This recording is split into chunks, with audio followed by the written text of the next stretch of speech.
बड'लेण्ड रादाब नायगिरि बयखौबो बरायबाय। दिनैनिफ्राय जागायबाय बिटिसिनि गोजां बोथोरनि रांबावजा जथुम। 12 आरो 13 डिसेम्बर साननैनि हाबाफारिजों बिटिसिनि रांबावजा जथुम 2024 जागायबाय। दिनै गिबि साननि जथुमाया जोबनायनि उनाव माखासे बाथ्रा फोरमायथियो गाहाय खुंगिरि प्रमद बर'आ। गाहाय खुंगिरि प्रमद बर'आ फोरमायथिनाय बादिब्ला बे रांबावजा जथुमायाव मोननै गाहाय बिलनि सायाव सावरायनाय जादों। सेथिया जादों the Bodoland territorial council land and revenue regulation bill 2024 आरो नैथिया जादों the Bodoland territorial council flood plain zoning bill 2024। बे मोननै बिलखौ लाबोनायनि थाखाय आसामनि रायजो बेंगिरिनो हामलायथि बावहरदों गाहाय खुंगिरि प्रमद बर'आ। गाहाय खुंगिरि प्रमद बर'आ फोरमायबावदों 2020 मायथाइयाव बिटिआर सरकारखौ दाफुंनायनि उनाव उदांस्रिनि 70 बोसोर उनाव जोंनि रायजो राजाफोरा मा जेंनाखौ लानानै भुगिनांदों इउपिपिएल सरकारा बेफोरखौ लानानै सानदोंमोन।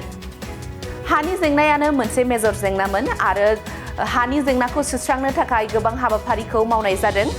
बेनि गेजेरजों दासिमाव 2,59,000 सुबुंफोरनि हानि जेंनाखौ सुस्रांनानै होनो हाबाय होननानै खाजोना बिफाननि इएम रनजित बसुमतारिया दिनै बे बाथ्राखौ सदनाव फोरमायदों। आरो बे समाव बिटिआरनि गाहाय खुंगिरि प्रमद बर'आ खौरांगिरिफोरनि सिगाङाव मा बुंथिदों बे भिडिअनि गेजेरजों आबुङै मिथिनानै लानि फै। এদিনীয়া আমাৰ এছেম্বলি ইয়াত আমি অনুষ্ঠিত কৰিছোঁ আৰু ইয়াত কিছুমান বিষয়ৰ ওপৰত আলোচনা কৰাৰ লগতে দুটা বিল আমি আনিব বিচাৰিছোঁ। এটাটো হ'ল ভূমিৰ লগত ৰিলেটেড এটা বিল, যিটো নেকি আগতে এপিলেট অথৰিটিটো খুব বুলি ভালকৈ ডিষ্টিং নাছিলে, সেইটোৰ কাৰণে এটা ভূমিৰ আইন এটা আমি কৰিবলৈ গৈ আছোঁ।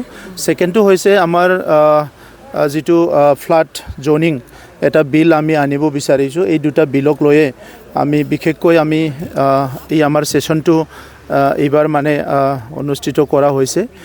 মই আমাৰ গভৰ্ণৰ ডাঙৰীয়াক ধন্যবাদ জনাইছোঁ যে আমাৰ এই দুটা বিল আনাৰ কাৰণে তেখেতে অনুমতি দিছে আৰু এই দুটা বিল পাছ হৈ যোৱাৰ পিছত আমাৰ ভূমিৰ ক্ষেত্ৰত যিটো নেকি হায়েষ্ট অথৰিটিৰ এটা কুৱেশ্যন আছিলে সেইটো শেষ হৈ যাব। বিটিআৰ চৰকাৰ আমি 2020ত চৰকাৰ গঠন কৰাৰ পিছত স্বাধীনতাৰ 70 বছৰৰ এই সময়ত কিমান আমাৰ ৰাইজে কি প্ৰব্লেমত ভুগি আছে এইবিলাক আমি চোৱা চিতা কৰি আছিলোঁ আৰু ইয়াৰ ভিতৰত ভূমিটো one of the major issue আছিলে। গতিকে ভূমিৰ সমস্যাটো সমাধান কৰিবৰ কাৰণে আমি বহুতখিনি কাম আগবঢ়াইছোঁ। ইতিমধ্যে 2,59,000 পৰিয়ালৰ ভূমিৰ সমস্যা সমাধান কৰা হৈ গ'ল। আজি আমাৰ যিটো ৰেভিনিউ ইএম ডাঙৰীয়াই আজি সদনত জনাইছে। চ' সেইকাৰণে ভূমিৰ আমাৰ সমস্যা আমি আশা ৰাখিছোঁ যে অনাগত দিনত আমি প্ৰায় 80%ৰ পৰা 90% আমাৰ চৰকাৰ যিহেতু 1 বছৰ আছে, আমি সমস্যাখিনি সমাধান কৰিব পাৰিম বুলি আশা ৰাখিছোঁ।